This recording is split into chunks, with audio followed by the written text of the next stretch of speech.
Some wounds don't bleed, they burn silently, and mine began in a candle-lit restaurant, under gold chandeliers and laughter. I wasn't a part of them. My sister, Madison, had just graduated college, top of her class. Full scholarship to grad school. Surrounded by friends in designer dresses and curated smiles, I was seated at the far end of the table, close to the kitchen, far from the camera flashes, hair pulled back. Calloused hands from morning prep work. A $40 dress I'd bought from a clearance rack 2 days earlier. The waiter asked her, "And who's this lovely lady with you?" Madison laughed, not nervously. Not kindly, she just said, "Oh, her? That's just my cousin. Not sister. Not the woman who paid for my books, rent, and every credit hour for 4 years.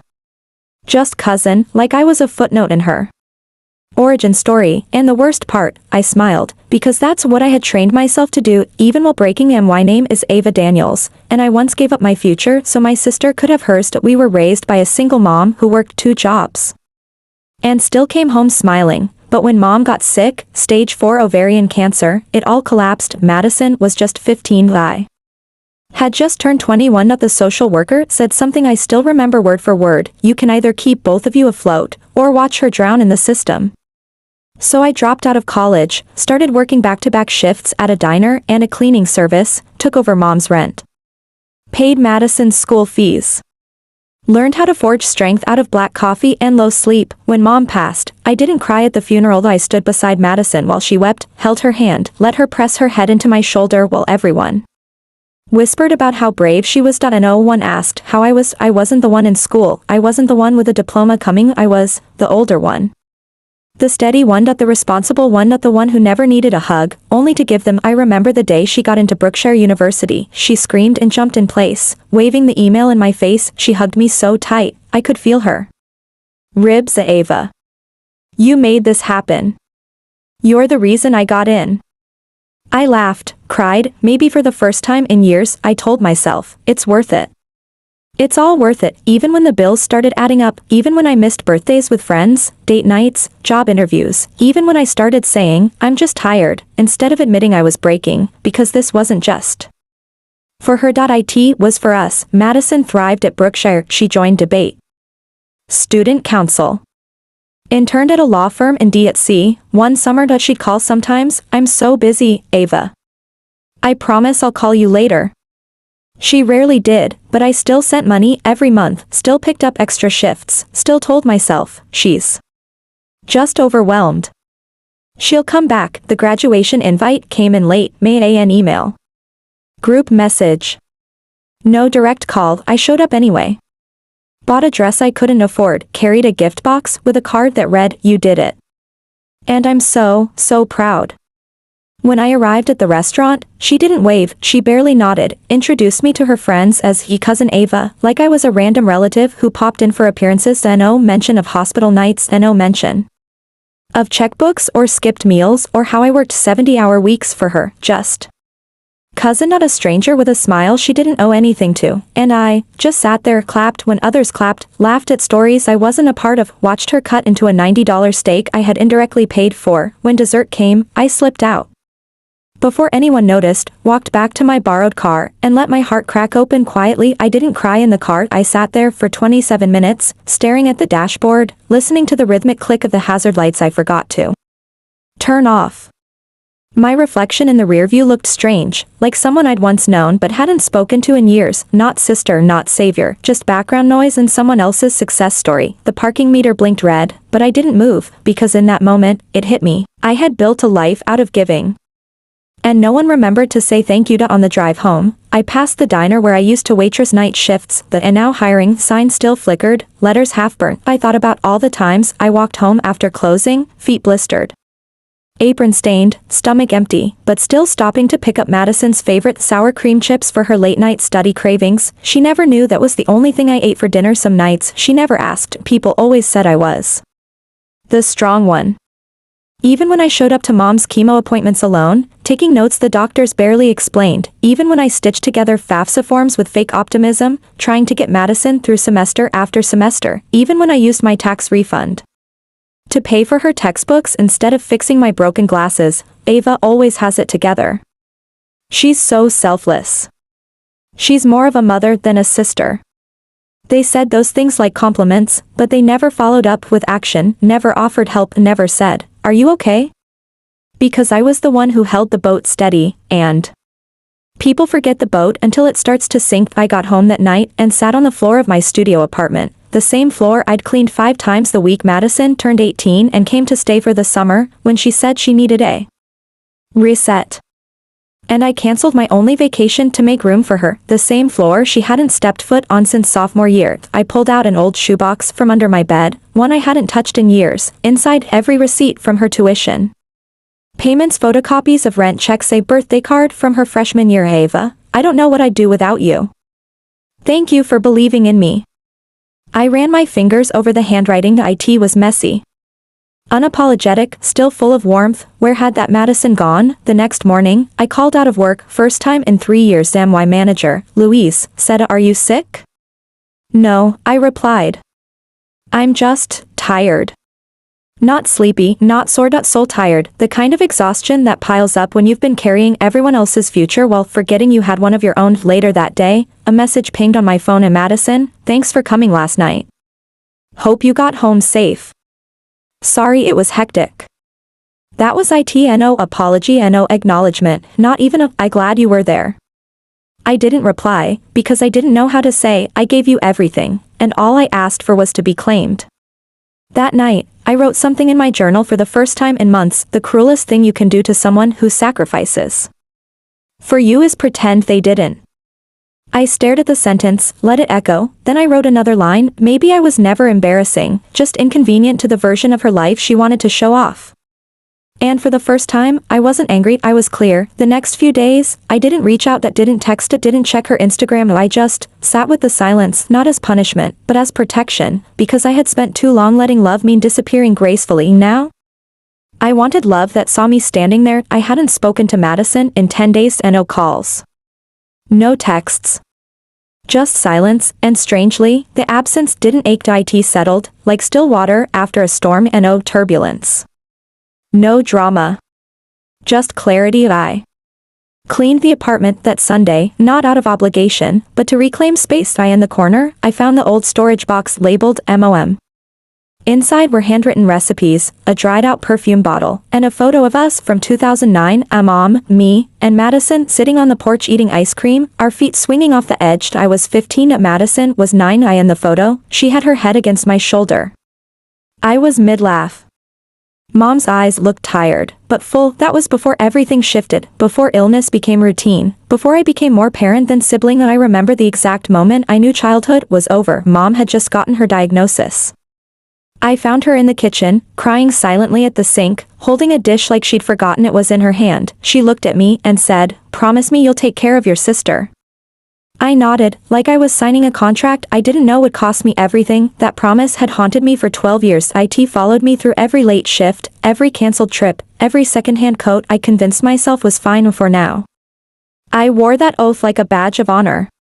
Until it began to feel like a leash, because what no one tells you is that devotion, without boundaries, becomes erasure. And when Madison called me her cousin that night, it wasn't just rude. It was confirmation I had raised her into someone who no longer saw me at all. A few days later, I walked into the neighborhood bookstore. I hadn't gone there in years, didn't have time, didn't have the space to read, but something pulled me inside. There was a section labeled Caregivers and Burnout. I picked up a slim memoir titled The Ones Who Stayed Behind. The first page read, "Caretaking taught me how to serve, but it also taught me how to disappear." Recovery, for me, was learning to exist without being needed. I sat down on the bench near the window and read half the book in one sitting. By the end, I wasn't crying, I was breathing deeper than I had in months. That night, I made a list in my journal, things I missed while saving her: college, 2 job promotions, a trip to Italy with friends, a relationship that died from neglect, sleep. Myself. I stared at that last one the longest. To myself, who was I outside of the sister? Did I have hobbies? Dreams? A favorite song that hadn't been tied to someone else's survival? I didn't know, but I wanted to find out. The next day, I signed up for a local pottery class. It sounds small. It was small, but it felt massive. Because it was the first decision I'd made in years that wasn't filtered through Madison. Not, would she need me? Not, could I afford to? Just, do I want to do this for me? Yes, in class, I sat beside a woman named Colette, late 50s, kind eyes, covered in clay smudges. She asked me what I did. I work in admin. Nothing glamorous, I said. So? Glamour's overrated, she laughed. What do you love? I blinked. No one had asked me that in over a decade. I don't know, I admitted. I've been someone else's backbone for a long time. She nodded slowly. That's brave. But honey, backbones get tired too. Let someone hold you for once. That night, I walked home differently, not lighter, not healed, but aware of the ache, the silence, the emptiness I kept stuffing with duty, and most importantly, aware that I didn't want to do it anymore. When I got home, a message from Madison was waiting. Just checking in. Haven't heard from you. Everything okay?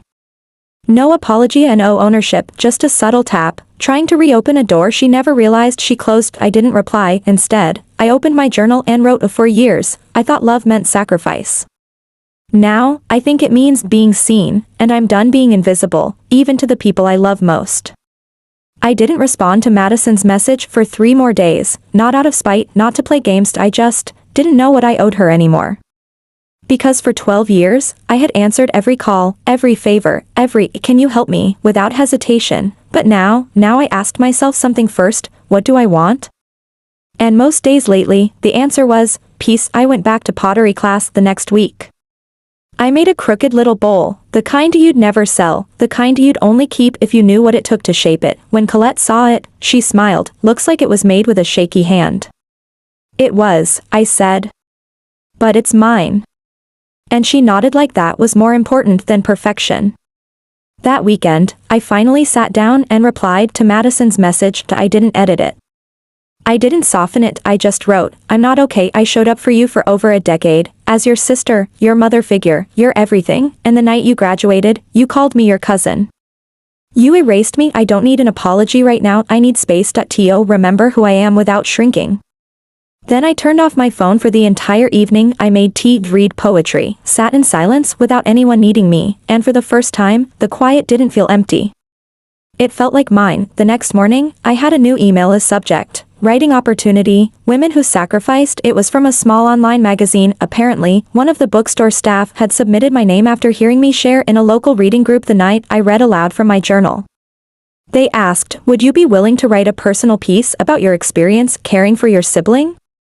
We think others need to hear it.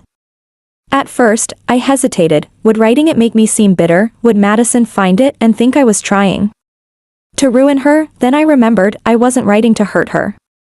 I was writing to finally honor me. I replied yes. I'd be honored. The piece was titled The Sister Who Paid the Price, and Then Paid Attention. I wrote about the double shifts, the nights spent standing over a hospital bed, the calluses on my hands from scrubbing 2 apartments and a future clean. I wrote about the ache of watching someone succeed, and pretend you weren't in the photo, and I ended with this line: I am not a supporting character in someone else's glow-up, I am the main character in my own survival. The piece went viral in a quiet way. Not explosive, just shared, silently passed from inbox to inbox, posted on bulletin boards in women's shelters, support groups, college offices. I got emails like, this is my story. I cried in my car. I've never seen someone say it out loud before. And for the first time, I realized, maybe being erased wasn't the end of my story. Maybe it was the reason I was ready to write it in the first place. A week later, Madison replied. A full message, not casual. Not convenient, she said. Ava, I read your piece. I didn't know how badly I hurt you. I thought I was protecting you from my world, but the truth is, I was ashamed that the woman who gave up everything for me still had nothing, and instead of facing that, I distanced myself. I'm sorry. For the dinner, for all of it. I read the message 3 times, then closed it. I didn't reply right away, because for once, I wasn't rushing to fix the space between us. I was learning to sit inside the space I finally claimed that evening. I took my bowl from class, the misshapen one, and placed it on my windowsill. It caught the light just right, wobbly. Uneven. But real, like me. The next few days felt still, not numb, not painful, just still, like the moment before a wave comes, you feel it rising behind you, but you're not sure yet if it's about to knock you down, or carry you forward. Madison's message sat unread in my inbox. Okay, that's a lie. I read it 4 more times. Each time, it sounded different. Sometimes it felt sincere, other times, strategic. Mostly, it just sounded late. I talked to Colette about it after pottery class that Tuesday. She was shaping a picture. I was molding something that could either be a mug or a metaphor. She says she's sorry, I told her. And maybe she means it, but I don't know how to be with her anymore. Not after all this time. Colette didn't flinch. Didn't say, forgive her. She just said, people always want to repair the bridge without acknowledging the fire. I blinked. She wiped her hands on a towel and looked at me. Do you want her back in your life? Or do you want to stop feeling guilty about stepping out of hers? I didn't answer. Because I didn't know yet, but that question, it stayed with me. That night, I wrote another journal entry. I started with a quote I once read taped to a nurse's desk: "Not everyone you lose is a loss." Then I wrote, I want a life where I'm not always the one holding the net. Where I'm allowed to fall too, where love doesn't mean exhaustion, and where saying no isn't betrayal, it's self-respect. And when I finished, I realized, I wasn't angry anymore. I was tired of performing grief for someone else's comfort. A week passed. I started waking up earlier, not because someone needed me, but because I was curious about how my own days felt. I applied to a night program in nonprofit administration, because it turns out, when you spend a decade holding people up, you learn a lot about systems, and where they fail. I didn't tell Madison, not because I wanted to keep it from her, because I wanted something in my life that wasn't tied to her name. Then one morning, she showed up unannounced. Standing outside my door, holding coffee and that same nervous posture she used to have when asking Mom for forgiveness. I opened the door halfway. Hi, she said. Hi. She handed me the CUPMY usual. Still hot. I didn't come to argue. Or to make you feel like you owe me anything. I stayed quiet. She fidgeted. Then said, I've been thinking a lot. About everything. About how much of my life was possible because you gave yours up, and I didn't just forget you, Ava, I erased you. The words landed hard, not as knives, but as keys, not an excuse, not a rescue, just truth. We sat on the stairs outside my building. Not hugging, not crying, just breathing the same air for the first time in what felt like years. I read your article again, she said. I didn't write it for you, I replied. I know, she said. But I saw myself in it, and I didn't like what I saw. Another pause. You deserved a sister, she whispered. Not a project. I looked at her, and for the first time in a long time. I didn't feel small. I didn't feel desperate for her approval. I just felt separate, not as distance, but as a kind of healthy space I had never known we needed. She asked if we could talk again soon. Slowly. Differently, I said maybe. But not yet. Because I wasn't ready to pick up that rope again, not unless I could hold it on my own terms. That afternoon, I went to the bookstore. They had placed my printed essay on a staff pick shelf with a handwritten tag: raw, honest, and necessary. For every invisible backbone out there. I stood there for a full minute. A stranger walked past, picked it up, and flipped to the last paragraph. I watched them smile, then carry it to the register. I didn't say anything. I just stood still, quietly proud. Because maybe I wasn't someone's +1 anymore. Maybe I was finally becoming the person whose name stood on its own. The bookstore called me the following week. Their assistant manager, Carla, left a voicemail. Hi Ava, we're hosting a small community authors night next month. We'd love to invite you to speak and read from your essay. Your piece has been one of our most requested printouts. Let us know. I listened to the message 3 times before calling back. Me? Speak? Yes, Carla laughed. You do know people cried while reading your work, right? I didn't. Because I hadn't seen myself as a writer. I had only seen myself as a sister who made it to the end of someone else's dream and forgot to write her own. I said yes, and for the first time in my adult life, I wasn't saying yes, because someone else needed me. I said yes, because I wanted to stand up and say, this happened. I existed. I mattered. I told Colette after pottery class. She hugged me tight, clay still on her apron. Make sure you wear earrings, she said. Earrings make your voice feel taller. I didn't know what that meant, but I smiled anyway. I pulled out my only blazer, worn, but clean, bought a new pair of earrings, silver hoops, small, simple. I tied my hair back. Practiced my reading in front of the mirror until my voice no longer cracked on the word forgotten. The night arrived fast, the bookstore was warm and buzzing, twinkle lights, folding chairs, nervous energy. Point 5 speakers. I was the last. Carla introduced me. Our final reader tonight doesn't have a published book yet, but her words have reached more people in this town than any bestseller on our shelves. I walked up with my hands shaking. But when I looked out and saw 5 women from my support group, Colette near the back, and even Louise, my manager from work, nodding encouragingly, the fear eased. I began. This is for the ones who gave, and gave, and gave, and were told it was just their duty. This is for the siblings, daughters, caretakers, who disappeared into service and came out unsure of their own names.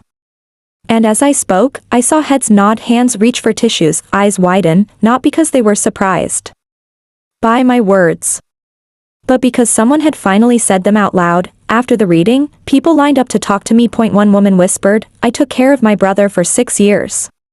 He thanked my uncle at his wedding. I thought I was crazy for still thinking about it. Another said, I didn't know this kind of exhaustion had language. You gave it language. They weren't just thanking me, they were recognizing me, not for sacrifice, but for truth, and truth, I learned, is sometimes the rarest applause. The next morning, I received an email from a local nonprofit that supports adult caregivers and first-generation women. We came across your essay through the bookstore. We'd love to invite you to speak on a panel about unseen labor and emotional burnout. I laughed out loud. 6 months ago, I was afraid to ask for a weekend off. Now I was being asked to speak about why I never took one. I said yes. Again that night, I sat on my balcony, journal in lap, and wrote something new. This is no longer Madison's story with me in the footnotes. This is my own story, with a spine, and a cover, and chapters she may never read, but they're mine. I closed the book and exhaled. It was the first time I had ever written a page that didn't ache. Madison texted again the next day. I saw the bookstore's post about your reading. You looked beautiful. I'm proud of you. I stared at the message. It wasn't nothing, but it also wasn't enough to rebuild the years we left unsaid. I typed, thank you. Then put my phone down, because I didn't need to turn it into a conversation. Sometimes acknowledgement is a period, not a paragraph. I visited Mom's grave that weekend. First time in 2 years I sat beside the headstone and read aloud the final paragraph of my essay. Then I whispered, I kept my promise, but now, I'm choosing me. The wind blew gently. I imagined her smiling, and maybe, for the first time, I felt her not as an obligation, but as someone who would have been proud that I finally chose myself. The IT started with a forwarded email. Carla from the bookstore sent it late one night. Hey Eva, sharing this with you might be something to consider. You're more than ready. It was from a nonprofit called Herstory Collective, a fellowship for women with lived experiences in care work, trauma recovery, or community leadership. They were offering 5 paid residencies across the country, designed to help first-time authors expand personal essays into full manuscripts. I clicked the link, read the page, reread it, then I closed my laptop, not because I wasn't interested, because a voice, that old one, the familiar one, whispered, who do you think you are? The same voice that told me my dreams were too late, that writing was for people with credentials, not calluses, that I'd already given my 20s away, and what was left couldn't possibly matter, but a different voice, quieter, stronger, spoke back, you kept everyone else's story alive, maybe it's time to tell yours. I applied that night. It took me 3 hours, not because the form was long, but because I kept rewriting my answer to the question, why now? I finally typed, because for a long time, I thought surviving was enough. Now I want to mean something with the years I fought for. I hit submit, then walked away, not with hope, but with peace, because trying, for once, felt brave. 3 weeks later, the acceptance email came, subject line, congratulations, you're a 2025 Herstory Fellow. I sat on the edge of my bed, rereading the first line over and over. We were deeply moved by your submission. You have a rare ability to hold space through words. We believe your voice will change lives, starting with your own. My hands shook. I called Colette first. She screamed, then said, through tears, you're going to write the book your younger self never got to read. The fellowship was based in Portland, 6 weeks, housing included, stipend provided. I told my manager I'd need time off. She didn't blink. We'll hold your desk. You go hold your life. I started packing that night, not just clothes, but old fears, brittle expectations, the ghost of the girl who once worked 3 jobs and still went to bed wondering if she mattered. I packed her too, because she deserved to see where all of this was leading. 2 days before I left, Madison showed up again, not at my door this time at the bookstore. She stood by the local voices display, holding my printed essay like it had weight. I came to buy another copy, she said softly. The first one's dog-eared. I didn't speak. She continued, I know space still exists between us. I won't pretend it doesn't, but I hope, when you're ready, you'll let me be proud of you in person. I nodded. One day. And that was honest, because forgiveness, I'd learned, isn't an arrival, that it's a direction, and we were, at the very least, facing the same one. Portland was rain-slicked and beautiful. The fellowship house had tall windows, chipped mugs, and a long communal table where women shared stories that cracked and healed all in the same breath. I was the oldest of the group. I worried I wouldn't belong, but on the second day, one of the fellows, a quiet 24-year-old named June, pulled me aside. Can I ask you something personal? I nodded. How did you not get bitter? I exhaled. I did. For a while, but bitterness is a blanket, warm at first, then suffocating. I just got tired of suffocating. She nodded, then said, can I show you something I wrote? And just like that, I became someone's mentor. That night, I journaled. I used to think my greatest offering to the world was my labor. Now I know, it's my story, not because it's extraordinary, but because I survived it, and I'm still writing. 2 weeks into the fellowship, my inbox pinged with a subject line I didn't expect: NPR interview request, Ava Daniels. At first, I thought it was spam, but it was real. That a producer from a national podcast on caregiving, resilience, and family trauma had read my essay and wanted to feature me live on air, full segment. 20 minutes, they said, your voice is one so many need to hear, especially those who gave quietly and never got their names in the speeches. I read the email twice, then closed my laptop, because even good things feel overwhelming when you're used to being invisible. The night before the interview, I couldn't sleep. I sat in the shared kitchen of the fellowship house, making tea at 1 a.m., flipping through my old journal entries. Point 1 from 2 years ago caught my eye. I'm tired of pretending this is noble. I'm tired of disappearing just so someone else can be seen.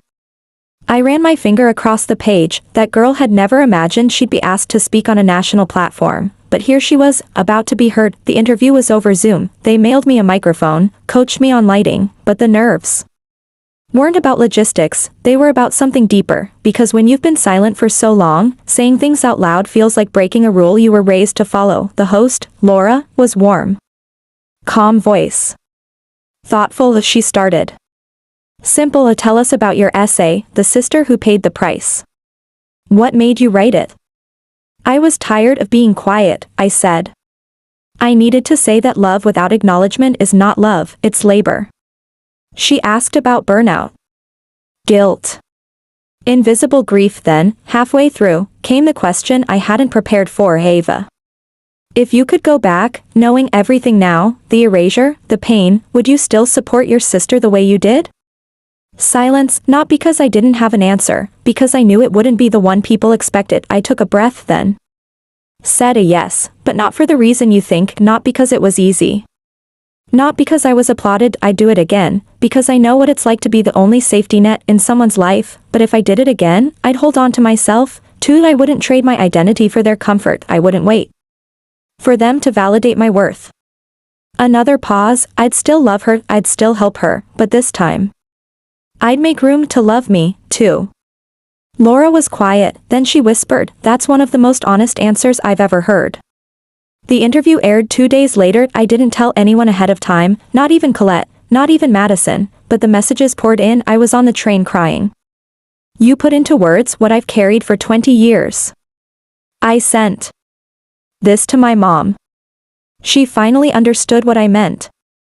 Thank you for being the voice of so many of us. I sat in the courtyard of the fellowship house, reading message after message, and for the first time in my life, I felt witnessed, not for what I gave, but for who I was. Madison texted later that night. I listened to the interview. Just that, then a second message. I used to think you were just quiet, now I know you were carrying everything. No demand. No expectation, just a message that said, I see you now. That weekend, June, the young woman from the fellowship, asked if I'd read her first chapter draft. It was about growing up with a mother who made her apologize for things she never did. I said yes, marked her pages with notes like, you don't need to justify your pain. This moment is real. Let it breathe. You can end the chapter here, the silence says enough. And I realized, I wasn't just writing anymore, I was building something, a mirror for others, a megaphone for the quiet, a map for those still buried in someone else's needs. One night, Colette called from back home. I saw the clip. Ava, you didn't just speak, you carved a space for people to rest inside your words. I smiled. It's funny, I told her. I used to think recognition was a stage, but now, I think it's just being able to speak your truth and not flinch. That evening, I took a sticky note and pressed it onto the edge of my laptop screen. I wrote, you can be kind and still choose yourself. Then opened a blank document, typed chapter 1. And for the first time, the page didn't scare me. It was waiting for me, like a friend who always knew I'd come back once I remembered I had a story of my own. I returned home at the end of summer, not home, like a city or an apartment. I mean the town where Madison and I grew up, where Mom raised us in a 2-bedroom house with chipped siding and hope nailed to the front porch, the non-profit that sponsored my fellowship offered to fly me anywhere to reset, but I chose our hometown, because some ghosts aren't exorcised at their face. Madison invited me to dinner, not in a group text. A real call. Voice to voice. I'd love to cook, she said. Just you and me, I want to try again. I hesitated, not because I didn't believe her effort, but because I'd finally stopped needing it. Still, I said yes, not for her, for me. Tio closed the circle, not with vengeance, but with voice of I. Arrived at 6:45 p.m. The door opened before I could knock. Madison stood there, barefoot. Hair tied up, no makeup, wearing the same faded hoodie she used to borrow from me in high school. You look different, she said, eyes warm. I feel different, I replied. We hugged, awkwardly, carefully, but it was real. Dinner was quiet at first. She'd made spaghetti, my favorite. Still remembered. I complimented her sauce. She laughed, almost surprised. I was worried you'd never want to eat with me again. I almost didn't. Another quiet moment, then she said, I think about that dinner night all the time. The graduation, the way I introduced you. I didn't interrupt, she kept going. I told myself I was protecting you from feeling out of place, but the truth? I was protecting me, from the guilt, because if I said you were my sister, I'd have to explain everything, that I didn't pay for school, that I didn't raise myself, that someone else gave up their whole life so I could pretend mine was perfect. I looked at her, she wasn't crying, she wasn't performing, she was finally telling the truth. I placed my fork down. Do you know the moment I stopped hoping you'd say thank you?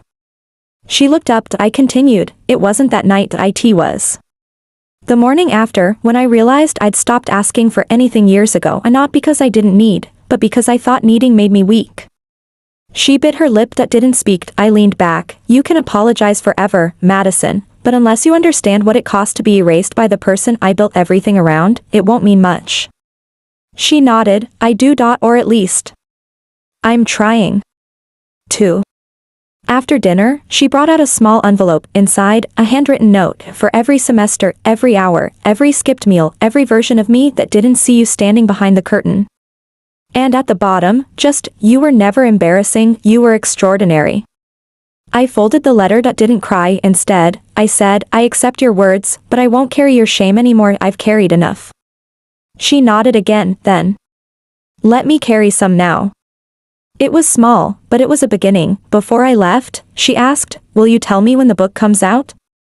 If I want to, I said, because it wasn't a threat. It was truth. She doesn't get access just for showing up. Once she gets access, if she proves she can hold space, for me, for my voice, for the version of me that isn't just her stepping stone. I drove home with the window open, night air washing over me. On the radio, a local segment played. A replay of my NPR interview. I turned the volume up, not for nostalgia, for power, because I remembered sitting in a car years ago, parked after her graduation dinner, humiliated and unseen, and now I was hearing my own voice on the air, telling the story I wanted told. I end my words, I end my timing on my terms. The book came out 6 months later.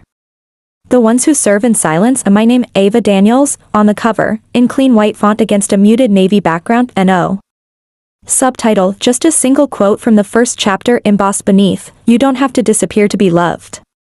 The bookstore where it all started hosted the launch, rows of folding chairs and a hand-drawn welcome sign taped to the glass. Tonight, Ava Daniels, author reading and signing. I wore the silver earrings Colette told me made my voice taller than my former manager, Louise, came to SO did June, who flew in from the fellowship, even my old landlord, who once lowered my rent when he found out I worked 3 jobs, and at the back of the room, just before I stepped up to speak, Madison walked in alone.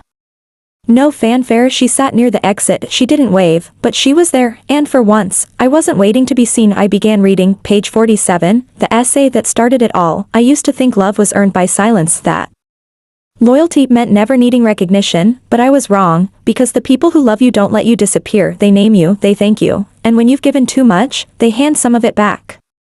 I looked up, not for her, for me, and for every woman in the room who had once felt like a footnote in someone else's success story. When it ended, the line was long. People handed me copies with sticky notes marking their favorite sentences. Some hugged me, some just cried. One woman, maybe 70, took my hand and whispered, "You wrote the book, I wish I'd read it 30, I think I would have chosen differently." I held her hand and said, "It's not too late."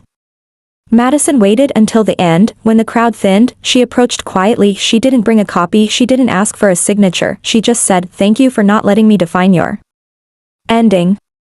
I nodded. "I stopped needing your definition when I wrote my own." She smiled, not with guilt, but understanding. "I'm proud of you." "I know," I said. "I'm proud of me too." And we stood there. 2 sisters, not broken, not fixed, just clear. I didn't write the book to heal, I wrote it to honor the girl who never asked for much, and still got less, the girl who worked 14-hour shifts and came home to unpaid bills, who skipped meals so someone else could dream, who smiled through speeches that never mentioned her name, the girl who was called just a cousin and still stayed. I wrote for her, and in the process, I became her advocate. Months later, the book was nominated for a regional award in nonfiction. I didn't win, but they invited me to speak at the ceremony. I wore a navy jumpsuit and those same earrings. When I took the stage, I didn't bring a speech. I brought a note card with a single sentence, "There is power in being the one who remembers, even when you are the one others forgot." And when I said it out loud, a room full of strangers stood to applaud. Today, I write full-time, not just about Madison, not about caregiving or trauma, about recovery, about the beauty of saying no, about late bloomers, about people who finally become their own priority. And every time I sit down to write, I remind myself, I am not the support act, I am the author. I get to write how this ends. One morning, I received a message from a girl in Texas. "My sister read your book and finally apologized. We're talking again. For real this time, you helped me feel like I wasn't crazy for remembering what they forgot." And I smiled, because that's the thing about truth, once you name it, you make it real for someone else too. Final journal entry, dated exactly 3 years after that graduation dinner. I spent years holding her dream, then one day, I put it down and picked up my own. She called me embarrassing, but now, the world calls me by my name. Ava Daniels.